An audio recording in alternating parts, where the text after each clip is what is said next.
नमस्कार दोस्तों, स्वागत है आप सभी का आपके अपने YouTube चैनल के ऊपर। मैं धर्म सिंह आप सभी का हार्दिक स्वागत करता हूं, अभिनंदन करता हूं। दोस्तों, हम बहुत ही महत्वपूर्ण टॉपिक जो है उसकी चर्चा कर रहे हैं और टॉपिक का अपना नाम है नियंत्रण एवं समन्वय। मतलब अगर मैं बात करूं कि आप कक्षा 10 का अगर एग्जाम दे रहे हो तब तो आपके लिए हर टॉपिक जो है वो बहुत महत्वपूर्ण है, लेकिन अगर आप कंपटीशन की दृष्टि से इस टॉपिक को पढ़ रहे हो तो ये मान के चलना कि ये एक ऐसा टॉपिक है जहां से हर बार 1 से 2 सवाल जो है वो पूछे ही पूछे जाते हैं। तो आपको दोनों तरीके से इंपॉर्टेंट रहेगा। मैं हमेशा कहता हूं NCERT is all the best. NCERT हमेशा अच्छी होती है, चाहे आप कोई भी एग्जाम देने जा रहे हो। एनसीईआरटी को पढ़ना बहुत जरूरी होता है, ये ध्यान रखना आप। तो आज हम बात करने वाले हैं इस क्लास के अंतर्गत जंतुओं के जो हार्मोन हैं इनके बारे में हम बात करते हैं। हार्मोन क्या होते हैं, तो सबसे पहले उसकी जो है वो डेफिनेशन दी हुई है कि हार्मोन क्या होते हैं। तो हार्मोन ऐसे रासायनिक पदार्थ होते हैं जो सूचनाओं को क्या करते हैं, संचरण के साधन की तरह से क्या होते हैं, काम में लिया जाता है इनको। ये रसायन या हार्मोन तंत्रिकाओं में किस प्रकार सूचनाओं के संचरण के साधन की तरह प्रयोग होते हैं। कुछ तंत्र जैसे गिलहरी को आपने देखा होगा, जब वे विषम परिस्थिति में होती हैं तो क्या महसूस करती हैं। तो आपने देखा होगा वो अपने शरीर को एकदम से दौड़ने के लिए, लड़ने के लिए, भागने के लिए क्या कर लेती है, तैयार कर लेती है। तो वे अपना शरीर लड़ने के लिए या भाग जाने के लिए क्या करती है, तैयार करती है। दोनों ही जटिल क्रियाएं हैं जिसे नियंत्रित तरीके से अत्यधिक ऊर्जा की क्या होती है, आवश्यकता होती है। मतलब या तो वहां पर लड़ने के लिए खुद को तैयार करना या खुद को भागने के लिए तैयार करना, ये दोनों ही क्रियाएं क्या हैं, जटिल हैं। और इसके लिए क्या होती है, बहुत ज्यादा ऊर्जा जो है उसकी क्या होती है, आवश्यकता होती है।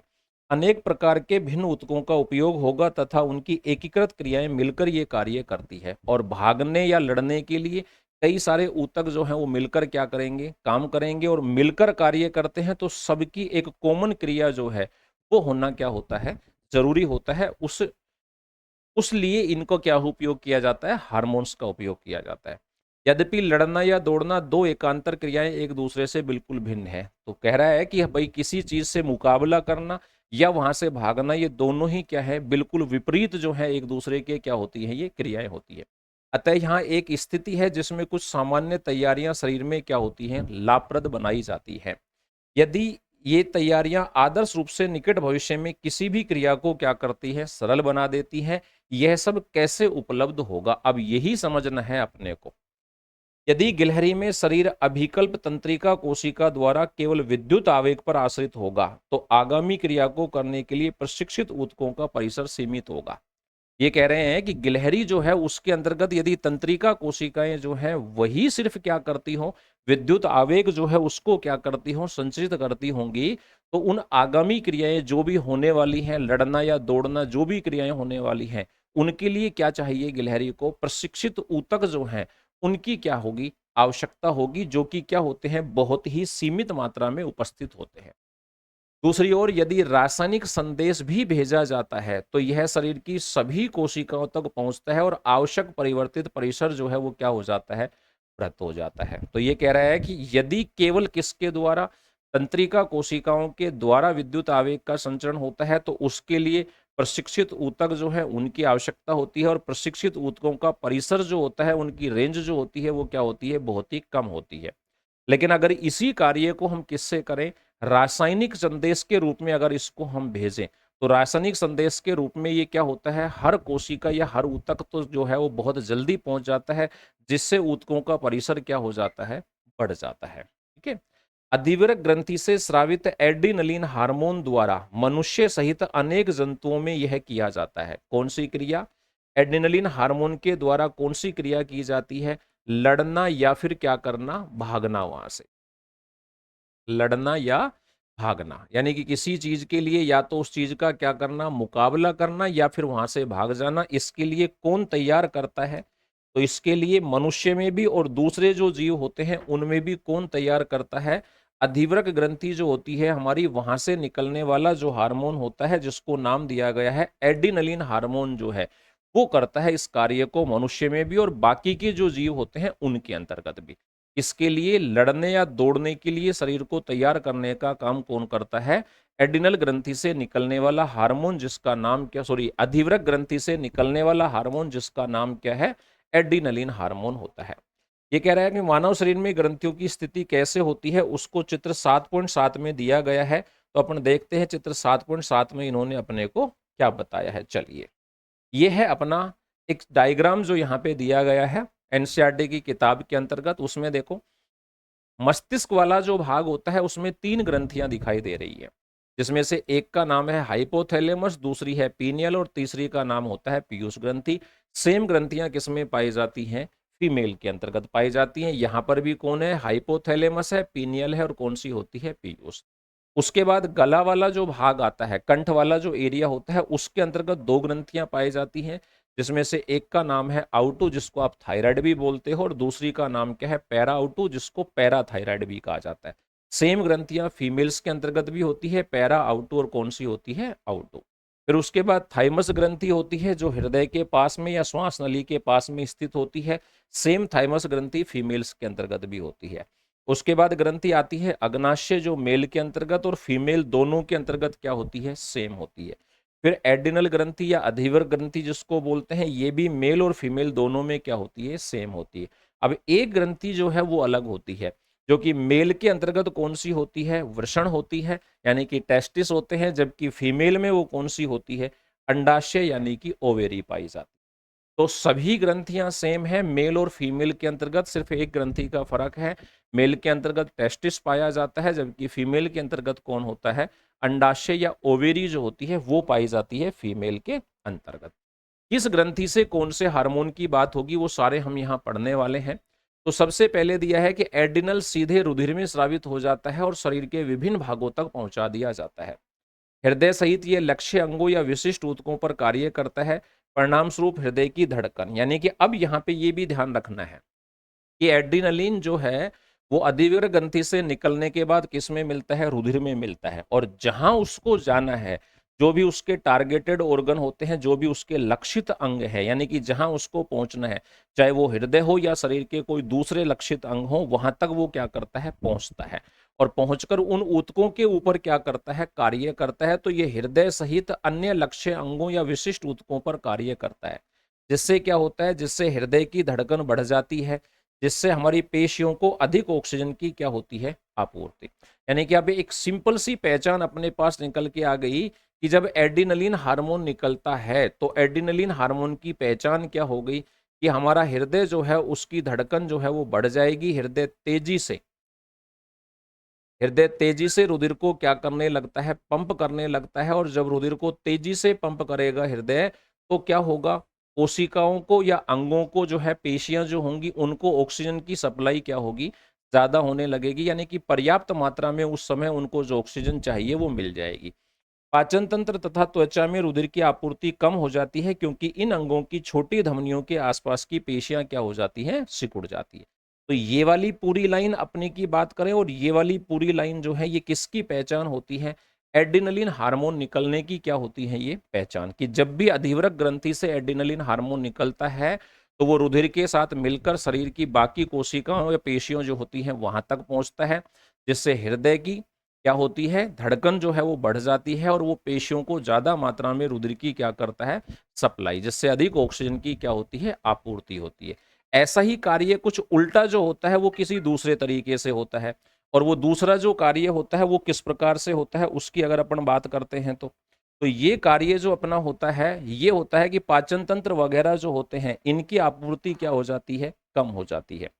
तो पाचन तंत्र वगैरह को रुधिर की सप्लाई कम हो जाती है, बाकी दूसरे अंग जो होते हैं वहां रुधिर की सप्लाई क्या हो जाती है? बढ़ जाती है। ठीक है भाई। हाँ, तो वही बात चल रही थी अपनी कि कहाँ से क्या होता है। तो पाचन तंत्र और त्वचा में रुधिर की क्या होती है? आपूर्ति कम हो जाती है, क्योंकि इन अंगों की छोटी धमनियों के आसपास की पेशियां क्या हो जाती है? सिकुड़ जाती है। इसके बाद अपन चलते हैं कि यह रुधिर की दिशा हमारी कंकाल पेशियों की ओर कर देता है। मतलब ब्लड का जो फ्लो है वो किधर कर देता है? Hormones adrenaline. एड्रिनलिन हार्मोन जो है ये ब्लड के फ्लो को कर देता है। हमारी जो स्केलेटन की पेशियां होती हैं, हमारी हाथ की, पैर की, इनकी जो पेशियां होती है ना, मतलब कंकाल की जो पेशियां होती है उनकी तरफ कर देता है ये इसके फ्लो को। डायफ्राम तथा पसलियों की पेशियों के संकुचन से श्वसन भी क्या हो जाता है? बढ़ जाता है। ये सभी अनुक्रियाएं मिलकर जंतु शरीर को स्थिति से निपटने के लिए क्या कर देती हैं? तैयार। ये जंतु हार्मोन अंतःस्रावी ग्रंथियों का भाग है, जो हमारे शरीर में नियंत्रण एवं समन्वय का क्या करते हैं? दूसरा मार्ग तैयार करते हैं। पहला मार्ग किसके द्वारा होता है? तंत्रिका तंत्र के द्वारा, और दूसरा मार्ग किसके द्वारा होता है? हॉर्मोन्स के द्वारा। हॉर्मोन्स करते हैं रासायनिक आवेग के रूप में और तंत्रिकाएं करती हैं विद्युत आवेग के रूप में। बस अब यहाँ पे ध्यान रखना कि एड्रिनलिन हार्मोन जो है वो क्या क्या काम करता है। तो एड्रिनलिन हार्मोन क्या काम करता है? लक्षित अंगों और विशेष ऊतकों तक पहुंचता है, हृदय की धड़कन को बढ़ा देता है, जिससे पेशियों को रक्त की आपूर्ति बढ़ जाती है, पाचन तंत्र और त्वचा में रुधिर की आपूर्ति को कम कर देता है, जिससे अंगों की छोटी पेशियां जो हैं वो सिकुड़ जाती हैं। और क्या करता है ये? और ये करता है कि कंकाल पेशियों की ओर रुधिर का जो फ्लो होता है उसको कहाँ कर देता है? कंकाल पेशियों की ओर कर देता है। डायफ्राम तथा पसलियों की पेशियों को क्या कर देता है? संकुचित कर देता है, जिससे श्वसन दर क्या हो जाती है? बढ़ जाती है। ये सभी अनुक्रियाएं मिलकर जंतु शरीर को स्थिति से निपटने के लिए क्या कर देती हैं? तैयार। और अब अगर पूछा जाए कि नियंत्रण और समन्वय का दूसरा मार्ग कौन होता है, तो नियंत्रण और समन्वय का दूसरा मार्ग जो है वो कौन से होते हैं? वो होते हैं हमारे हार्मोन जो होते हैं, रासायनिक पदार्थ जो होते हैं, ये होते हैं नियंत्रण एवं समन्वय का दूसरा जो मार्ग है। ठीक है।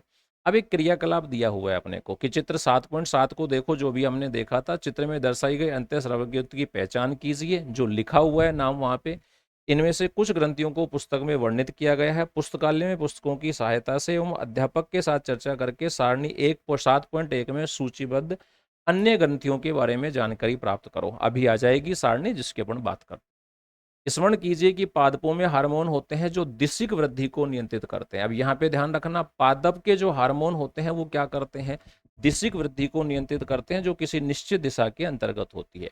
जंतु हार्मोन क्या करते हैं, इसके बारे में हम उनकी भूमिका की कल्पना दिशिक वृद्धि में नहीं कर सकते। ठीक है। हमने किसी जंतु को प्रकाश या गुरुत्व पर आधारित किसी एक दिशा में अधिक वृद्धि करते कभी नहीं देखा होगा हमने। ठीक है। लेकिन यदि हम इसके बारे में और अधिक चिंतन करें तो यह साक्षी होगा कि जंतु शरीर में भी सावधानी पूर्वक नियंत्रित स्थानों पर ही क्या होती है? वृद्धि होती है। उदाहरण के लिए पादप अपने शरीर पर अनेक स्थानों पर पत्तियां उगाते हैं, लेकिन हम अपने चेहरे पर अंगुलियां नहीं उगाते। हमारे शरीर की अभिकल्पना बच्चों की वृद्धि के समय भी सावधानी पूर्वक अनुरक्षित होती है। यह समझने के लिए समन्वित वृद्धि में हार्मोन कैसे सहायता करते हैं, आइए कुछ उदाहरणों की परीक्षा करते हैं।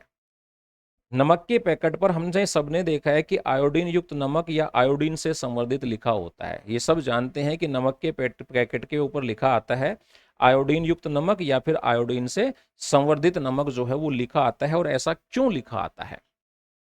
हम अपने आहार में आयोडीन युक्त नमक लेना क्यों आवश्यक होता है? तो आउटू ग्रंथि को थायरोक्सिन हार्मोन बनाने के लिए आयोडीन क्या होता है? आवश्यक होता है। कौन सी ग्रंथि? थायराइड ग्रंथि जो होती है उसमें ध्यान रखना, आउटो ग्रंथि जिसको अपन नाम दे रहे हैं, इस ग्रंथि को आयोडीन बनाने के लिए, इस ग्रंथि को आयोडीन बनाने के लिए क्या आवश्यक होता है? आयोड मतलब वो थायरोक्सिन बनाने के लिए क्या चाहिए होता है? आयोडीन चाहिए होता है। यानी कि आउटो ग्रंथि से तीन बातें पता चल गई। आउटो ग्रंथि से निकलता है थायरोक्सिन हार्मोन, और थायरोक्सिन हार्मोन का निर्माण किससे होता है? आयोडीन से होता है। ठीक है। थायरोक्सिन काम क्या करता है? थायरोक्सिन का काम दिया हुआ है कार्बोहाइड्रेट, प्रोटीन तथा वसा के मेटाबॉलिज्म उपापचय का हमारे शरीर में नियंत्रित करता है। यानी कि ये कार्बोहाइड्रेट, प्रोटीन और वसा के उपापचय को क्या करता है? कंट्रोल करता है। इसके अलावा वृद्धि के लिए उत्कृष्ट संतुलन उपलब्ध कराता है। यानी कि ये शारीरिक और मानसिक जो वृद्धि होती है उसको एक साथ चलाता है। जैसे जैसे हमारे शरीर का आकार बढ़ता जाता है वैसे वैसे हमारा मानसिक विकास भी क्या होता है? डेवलप होता चला जाता है। तो ये चीज अपने को यहाँ से क्या होती है? पता चलती है। ठीक है। तो दो बातें पता चल गई कि आउटो ग्रंथि से हार्मोन, हार्मोन है थायरोक्सिन जिसका निर्माण होता है आयोडीन से। आयोडीन का काम क्या होता है? कार्बोहाइड्रेट, प्रोटीन और वसा के उपापचय को नियंत्रित करना और वृद्धि को क्या करना? संतुलित करना। इसके बाद आगे अपन चलते हैं। तो थायरोक्सिन के संश्लेषण के लिए आयोडीन अनिवार्य है, जो कि अभी बात अपन ने देख भी ली है और यहाँ पे इन्होंने लिख भी दिया है। यद्यपि यह हमारे भोजन में आयोडीन की कमी है, अगर हमारे भोजन में आयोडीन की क्या है? कमी है, तो यह संभावना है कि हम गोइटर से ग्रसित हो जाते हैं। तो आयोडीन की कमी से कौन सा रोग हो जाता है? तो आयोडीन की कमी से रोग कौन सा हो गया? गोइटर रोग हो गया। इस गोइटर रोग से हम क्या हो जाएंगे? ग्रसित हो जाएंगे।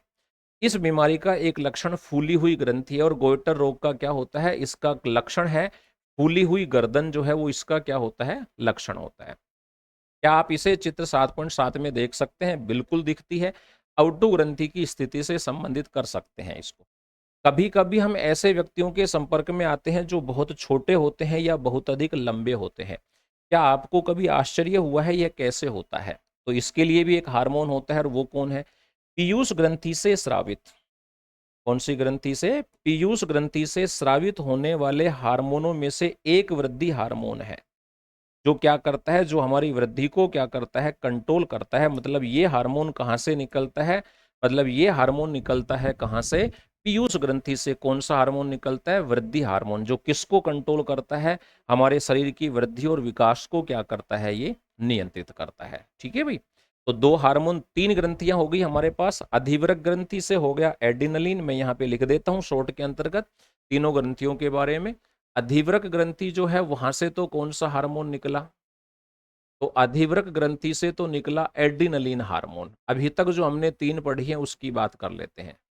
अधिवृक्क ग्रंथि से निकला कौन सा हार्मोन? Adrenaline hormone. और एड्रिनलिन का कार्य आपको ध्यान होगा, ये रक्त की सहायता से पूरे शरीर में पहुंचता है और क्या करता है? रुधिर के प्रवाह को एक तो कंकाल पेशियों की तरफ कर देता है, हृदय धड़कन को बढ़ा देता है जिससे रक्त की आपूर्ति बढ़ जाती है, त्वचा और पाचन तंत्र में क्या करता है? रक्त की कमी कर देता है। ऐसे कार्य जो है श्वसन दर को क्या कर देता है? बढ़ा देता है। उसके बाद आता है अपना कौन सी ग्रंथि? उसके बाद अपनी आती है आउटो ग्रंथि, जिसको अपन बोलते हैं थायराइड ग्रंथि। उसके बाद आती है अपनी आउटो ग्रंथि, और आउटो ग्रंथि जो है इससे कौन सा हार्मोन निकलता है? थायरोक्सिन हार्मोन, जिसका निर्माण किससे होता है? आयोडीन से होता है। और ये शरीर में क्या करता है? कार्बोहाइड्रेट, प्रोटीन और वसा के उपापचय को क्या करता है? ये नियंत्रित करता है। अगर इसकी कमी हो जाएगी तो हमको गोइटर रोग हो जाता है, जिसका लक्षण क्या है? फूली हुई गर्दन होती है। तीसरा अपने को पता चला कि पीयूष ग्रंथि, और पीयूष ग्रंथि से एक हार्मोन जो है वो कौन सा निकलता है? पीयूष ग्रंथि से निकलता है वृद्धि हार्मोन। पीयूष ग्रंथि से कौन सा हार्मोन निकला? वृद्धि हार्मोन जो है ये पीयूष ग्रंथि से निकला, जो क्या करता है? जो हमारी वृद्धि को कंट्रोल करता है, जो हमारी वृद्धि को नियंत्रित करता है, वृद्धि और विकास को क्या करता है? ये नियंत्रित करता है। उसके बाद यदि बाल्यकाल में इस हार्मोन की कमी हो जाए तो इस हार्मोन की कमी से कौन सा रोग हो जाता है? बोनापन जो रोग है वो हो जाता है इस हार्मोन की कमी से। जब आप या आपके दोस्तों की आयु 10 से 12 वर्ष रही होगी तो आपने अपने और उनके अंतर्गत कई नाटकीय अंतर देखे होंगे। ये परिवर्तन यौवन आरंभ से संबंध होते हैं, क्योंकि नर में टेस्टोस्टेरोन, अब नर में कौन सा है? टेस्टोस्टेरोन, तथा मादा में एस्ट्रोजन का क्या होता है? स्रावण होता है। तो जब हम यौवन अवस्था में पहुंचते हैं तब क्या होता है? तब नर में तो निकलता है टेस्टोस्टेरोन और मादाओं में क्या निकलता है? एस्ट्रोजन। क्या आप अपने परिवार या दोस्तों में किसी को जानते हैं जिन्हें डॉक्टर ने अपने आहार में कम शर्करा लेने की सलाह दी हो? क्यों कम शर्करा? शर्करा का मतलब किससे संबंधित हो गया? तो शर्करा संबंधित हो गई किससे? मधुमेह जो होता है, जिसको डायबिटीज के नाम से आपने सुना होगा। इनको उपचार के रूप में किसका इंसुलिन दिया जाता है? इनको उपचार के रूप में किसका इंसुलिन देते हैं? सॉरी, किसका इंजेक्शन देते हैं? इंसुलिन का। तो शर्करा की वजह से कौन सा रोग होता है? मधुमेह। और मधु के उपचार में क्या दिया जाता है? इंसुलिन जो इंजेक्शन है वो इसके उपचार में दिया जाता है। इंसुलिन क्या है? इंसुलिन एक हार्मोन है जिसका उत्पादन कहाँ होता है? तो इंसुलिन का उत्पादन कहाँ से होता है? अग्नाशय से। तो एक और ग्रंथि आ गई जिसके बारे में अपने को पता चल गया। कौन सी ग्रंथि? अग्नाशय जो ग्रंथि है, इस अग्नाशय ग्रंथि से कौन सा हार्मोन निकलता है? इंसुलिन हार्मोन जो है वो निकलता है। और इंसुलिन हार्मोन क्या करता है? शर्करा को नियंत्रित करता है। इंसुलिन हार्मोन क्या करता है? ये रुधिर में शर्करा के स्तर को क्या करता है? नियंत्रित करता है। कौन? इंसुलिन हार्मोन जो है। ठीक है। यदि यह उचित मात्रा में स्रावित नहीं होता है तो रुधिर में शर्करा का स्तर क्या हो जाएगा? बढ़ जाएगा। मतलब इसकी कमी से क्या होता है? ग्लूकोज का लेवल जो है वो क्या हो जाएगा? बढ़ जाएगा, और जो हमारे लिए क्या होता है? हानिकारक। यदि यह इतना आवश्यक है कि हार्मोन का स्रावण परिशुद्ध मात्रा में होना चाहिए, तो हमें एक क्रियाविधि की आवश्यकता होती है जिससे यह किया जा सकता है। स्रावित होने वाले हार्मोनों का समय और मात्रा का नियंत्रण पुनर्भरण क्रियाविधि से किया जाता है। इंपॉर्टेंट लाइन है, ध्यान रखना कि हार्मोन्स कब निकलेगा, कितना निकलेगा, समय और मात्रा दोनों का नियंत्रण जो है वो करने के लिए कौन सी ग्रंथि होती है अपने पास? वह ग्रंथि है पुनर्भरण क्रियाविधि। कौन सी है? उस ग्रंथि का नाम क्या है? पुनर्भरण क्रियाविधि के नाम से उसको हम क्या करते हैं? जानते हैं। उदाहरण के लिए यदि रुधिर में शर्करा का स्तर बढ़ जाता है तो इसे अग्नाशय की कोशिकाएं क्या करती हैं, संसूचित कर लेती हैं तथा इसकी अनुक्रिया में अधिक इंसुलिन का क्या करती हैं, स्रावण। यानी कि सीधी सी बात है कि पुनर्भरण क्रियाविधि का मतलब क्या है, कम हो जाएगा तो उसको बढ़ा देते हैं और बढ़ा हुआ होता है तो उसको क्या कर देते हैं, कम कर देते हैं। यही क्रिया हमारी क्या कहलाती है, पुनर्भरण क्रियाविधि के नाम से इसको क्या करते हैं, हम जानते हैं। तो अगर शर्करा का स्तर बढ़ जाएगा तो अग्नाशय की कोशिकाओं को सूचना मिलेगी और अग्नाशय की कोशिकाएं क्या करेंगी, इंसुलिन के स्रावण को क्या कर देंगी, बढ़ा देंगी, ज्यादा बाहर निकलेगा और वो रुधिर में शर्करा के स्तर को क्या कर देगा, कम कर देगा। फिर एक एक्सरसाइज आती है अपने पास, हार्मोन अंतःस्रावी ग्रंथियों द्वारा स्रावित होते हैं जिनके विशिष्ट काम होते हैं।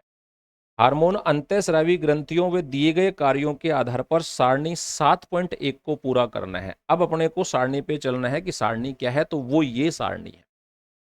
इसमें ये सारणी दी हुई है जो हमने पूरे की है कि वृद्धि हार्मोन कहाँ से निकलता है, पीयूष ग्रंथि, जिससे जो शरीर की वृद्धि और विकास को क्या करता है, नियंत्रित करता है।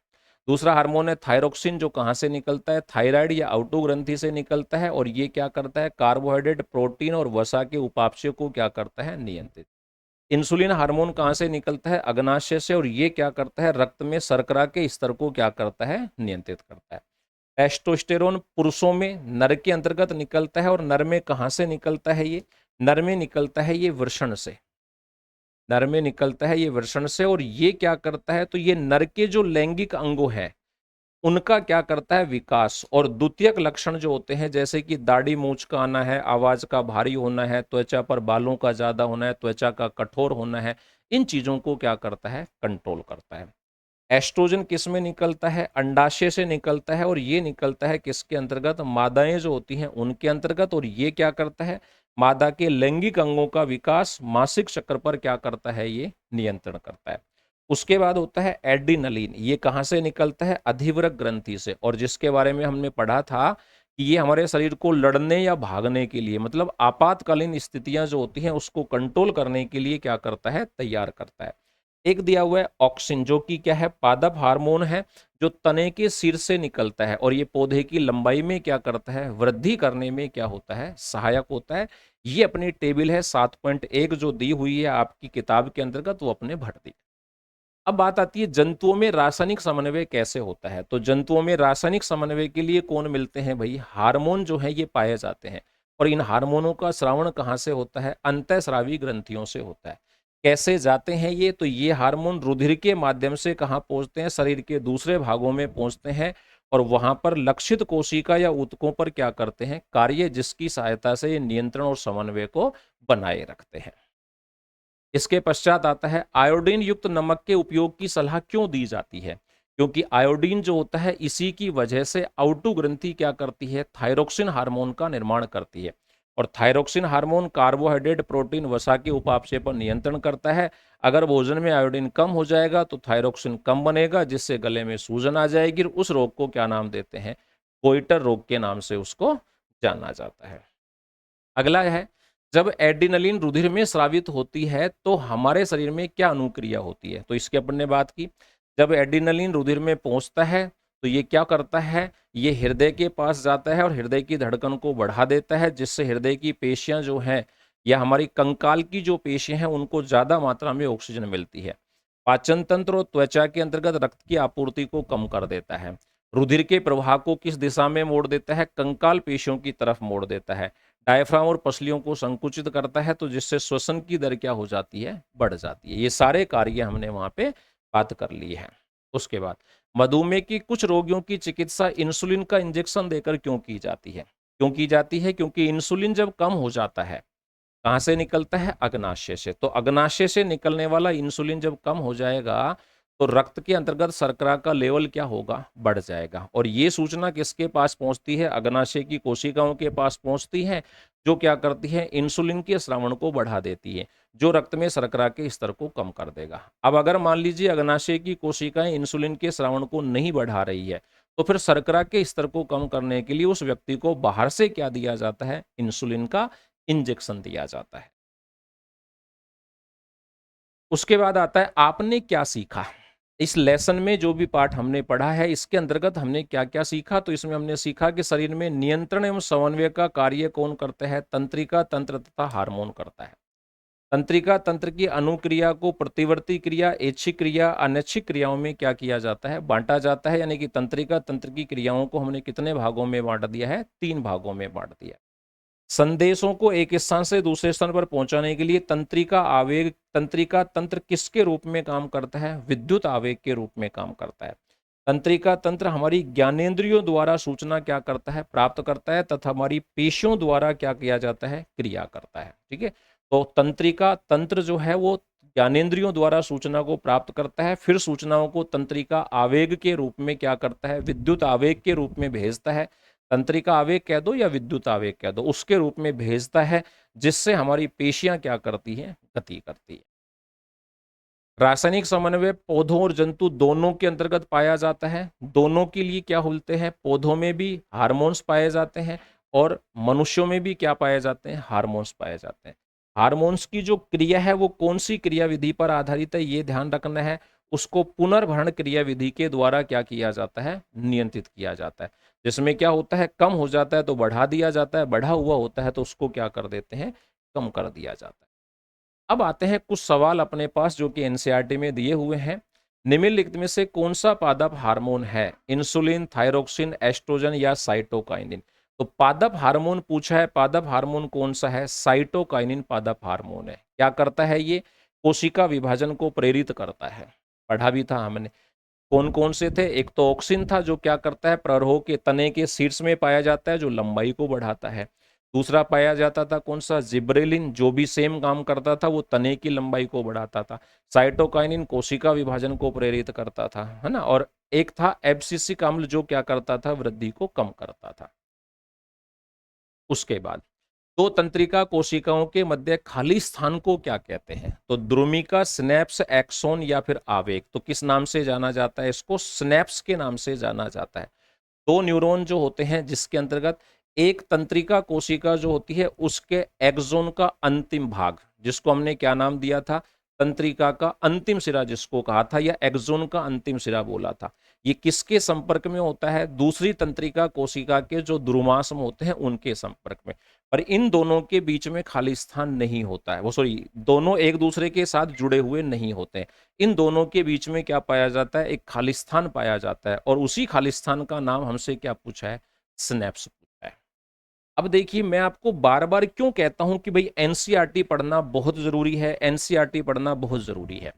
ये मैं हर क्लास को जब शुरू करता हूं तब मैं आपको बोलता हूं कि अगर आपको किसी भी एग्जाम्स के अंतर्गत निश्चित रूप से अपने की सफलता को सुनिश्चित करना है, तो आपको एनसीईआरटी जो है ना, ये पढ़ना बहुत जरूरी है।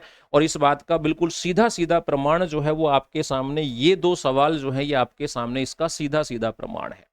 अभी लेटेस्ट के अंतर्गत ही कंप्यूटर अनुदेशक का एग्जाम हुआ है, और कंप्यूटर अनुदेशक का जो एग्जाम हुआ है उसके अंतर्गत ये दोनों सवाल जो है बिल्कुल ऐसे के ऐसे उठाकर कहाँ रख दिए गए हैं? पेपर के अंतर्गत। जिसमें से एक पेपर में ये सवाल आया था, निम्नलिखित में से कौन सा पादप हार्मोन है? यही सवाल पूछा था, इंसुलिन, थायरोक्सिन, एस्ट्रोजन, साइटोकाइनिन। तो आंसर हो गया उसका साइटोकाइनिन जो है। अब दूसरे की अपन बात करें तो इसके अंतर्गत देखो, मैंने 4 हार्मोन्स आपको बताए हैं। ऑक्सिन बताया है, साइटोकाइनिन बताया है, जिब्रेलिन बताया है, और एब्सिसिक अम्ल बताया है। ऑक्सिन जो होता है वो तने के शीर्ष में पाया जाता है, जो पौधे की लंबाई को बढ़ाता है। दूसरा कौन सा था अपना? जिब्रेलिन जो था, जो तने की लंबाई को बढ़ाता है। साइटोकाइनिन कोशिका विभाजन को प्रेरित करता है। और एब्सिसिक अम्ल जो होता है वो क्या करता है? वृद्धि को कम करता है, यानी कि उसको संदमित करता है, नियंत्रित करता है। तो 3 तो होते हैं वृद्धि बढ़ाने वाले हार्मोन, और एक होता है वृद्धि को कम करने वाला हार्मोन। इसको अच्छी तरीके से याद रखें। दूसरा सवाल बिल्कुल सेम सवाल ये पूछा गया है, ऐसे के ऐसा कुछ भी चेंज नहीं किया गया है। तो उसी के अंतर्गत कंप्यूटर अनुदेशक के पेपर में ही ये सवाल भी पूछा गया है कि दो तंत्रिका कोशिकाएं जो होती हैं उनके मध्य खाली स्थान को क्या कहते हैं? तो उनके मध्य खाली स्थान को कहा जाता है द्रुमिका, सिनॉप्स, एक्सन या फिर आवेग के नाम से जानते हैं। कैसे होता था? इसमें ये एक एक्सोन होता था, और एक्सोन का ये होता था एक अंतिम सिरा जो था, और इसके संपर्क में होती थी दूसरी तंत्रिका कोशिका जो है वो इस प्रकार से। अब हमने बात की थी कि ये इसका अंतिम सिरा जो है एक्सोन का अंतिम सिरा है, और ये दूसरी तंत्रिका कोशिका के द्रुमाश्म होते हैं। और इनके बीच में अगर अपन बात करें तो क्या होता है, इनके बीच में ये एक खाली स्थान पाया जाता है, ये दोनों एक दूसरे से जुड़ी नहीं होती हैं, और इसी खाली स्थान को क्या नाम दिया है हमने, स्नैप्स के नाम से जाना है, और ये सवाल पूछा गया है। तो एनसीईआरटी को दोस्तों एक बार अच्छे ढंग से आपको क्या कर लेना चाहिए, पढ़ लेना चाहिए। उसके बाद सवाल आता है, मस्तिष्क किसके लिए उत्तरदायी होता है, सोचने के लिए, हृदय स्पंदन के लिए, शरीर का संतुलन बनाने के लिए, या उपरोक्त सभी। तो आंसर आएगा उपरोक्त सभी के लिए काम करता है। उसके बाद हमारे शरीर में ग्राहिका क्या कार्य है, तो ये कुछ ऐसे और सवाल हैं जो बड़े चैप्टर के रूप में दिए हुए हैं, जिनके उत्तर जो है वो मैंने लिख रखे हैं। जैसे ये हो गया अपना एक सवाल, इसका आंसर जो है वो मैंने यहाँ पे लिख रखा है। ग्राहिका काम क्या होता है, बाहरी सूचनाओं को क्या करना, एकत्रित करना। जैसे आंखें प्रकाश को करती है, जीभ स्वाद को करता है, कान जो है वो सुनने को करते हैं, त्वचा जो है वो स्पर्श को करती है, अलग अलग तरीके से। ठीक है। तंत्रिका कोशिका की संरचना, हम पूरी की पूरी संरचना जो है वो उसकी पढ़ चुके हैं, और उसके कार्य जो हैं ये यहाँ पे मैंने लिखे हुए हैं। मेनली उसके मैंने बताए थे 3 ही भाग होते हैं, एक होता है दुर्मांस, दूसरा कौन सा होता है कोशिका काय, तीसरा कौन सा होता है एक्सोन होता है। ठीक है। उसके पश्चात पादप में प्रकाशानुवर्तन कैसे होता है, तो इसका हमने पढ़ा था कि एक पौधा लेते हैं, उसको अपन कहाँ रखते हैं, एक दिशा से जहाँ प्रकाश आते हैं वहां रखते हैं। तो हमने कहा था कि वहां पर ऑक्सीजन जो है वो ज्यादा बनता है, लेकिन ऑक्सीजन हमेशा प्रकाश के विपरीत दिशा में जाके क्या हो जाता है, इकट्ठा। तो इस भाग की गति बढ़ जाती है, इस भाग की गति कम हो जाती है, जिससे पौधा जो है वो ऐसे प्रकाश की तरफ क्या हो जाता है, मुड़ जाता है। इस क्रिया को हमने क्या नाम दिया था, प्रकाशानुवर्तन के नाम से इसको जानते हैं। मेरुरज्जु में आघात हो जाए तो क्या होगा, तो मेरुरज्जु में अगर चोट लग जाती है तो मस्तिष्क और शरीर के विभिन्न भागों के बीच तंत्रिका संचरण जो है वो नहीं होगा, जिससे स्पर्श है, दर्द है, तापमान है, इन चीजों की संवेदनाएं जो है हमको नहीं मिलेंगी। उसके पश्चात पादप में रासायनिक समन्वय किससे होता है, तो पौधों में रासायनिक समन्वय करने के लिए कौन मिलते हैं, हार्मोन पाए जाते हैं, जो पौधों की वृद्धि को, विकास को, पर्यावरण के साथ अनुक्रिया को, फूल आने की क्रिया को, इन सबको क्या करता है, कंट्रोल करता है। अलग अलग सबके कार्य बता दिए थे। ऑक्सीजन जो है प्रोरोह की वृद्धि को करता है और प्रकाशानुवर्तन को, जिब्रेलिन जो है वो तने की वृद्धि को, साइटोकाइनिन कोशिका विभाजन को, और एब्सिसिक अम्ल उसको क्या करता है, कम करता है। एक जीव में नियंत्रण एवं समन्वय के लिए तंत्रिका तंत्र की आवश्यकता क्या है, तो बिना तंत्रिका तंत्र के तो सूचनाओं का एक स्थान से दूसरे स्थान पर आदान प्रदान ही नहीं होगा, है ना भाई। अनैच्छिक और ऐच्छिक क्रियाओं में क्या अंतर है, ऐच्छिक क्रियाएं हमारी इच्छा से होती हैं, ये अपने आप होती हैं, इनके ऊपर हमारा कोई कंट्रोल नहीं होता है। ऐच्छिक क्रियाएं जो होती हैं, अनैच्छिक क्रियाएं, इनका कंट्रोल जो है वो मस्तिष्क में नियंत्रण केंद्र होता है, इसके लिए मेडुला ओब्लांगेटा, जबकि इसका कौन करता है, मेरुरज्जु करता है। इसके एग्जाम्पल में हृदय की धड़कन है, श्वसन है, भोजन का पाचन है। इसके अंतर्गत गर्म वस्तु छूने पर हाथ काटना है, स्वादिष्ट भोजन को देखकर मुंह में लार आना है, ऐसी कुछ क्रियाएं जो है इसमें देखने को मिलती है। उसके पश्चात जंतुओं में नियंत्रण एवं समन्वय के लिए तंत्रिका और हार्मोन की क्रियाविधि। तंत्रिका तंत्र का काम विद्युत आवेग के रूप में भेजता है, ये रासायनिक संवेदों के रूप में भेजता है। इसमें तीव्रता बहुत तेज गति से होती है, इसमें क्रिया जो है वो थोड़ी सी धीमी होती है। इसमें कम समय तक प्रभाव रहता है, इसका प्रभाव जो है वो लंबे समय तक रहता है। ये विशेष कोशिका या अंगों तक सीमित रहती हैं, और ये पूरे शरीर के लिए क्या होती हैं, सेम होती हैं। इसमें तीव्र और त्वरित अनुक्रिया होती है, और इसके अंतर्गत वृद्धि, विकास जैसी बहुत मतलब जटिल जो क्रियाएं हैं वो यहाँ पे देखने को मिलती हैं। उसके बाद आता है छुई मुई की गति और हमारी आंखों की, टांगों की गति जो है, दोनों के अंतर्गत डिफरेंस होता है, जो पूरे का पूरा यहाँ पे मैंने लिखा हुआ है। ठीक है भाई। तो ये अपना चैप्टर जो है ये यहाँ पे खत्म होता है। फिर मिलेंगे नई क्लास के अंतर्गत नए चैप्टर के साथ। तब तक आप सभी लोगों को धन्यवाद। Wish you all the best. Have a nice day.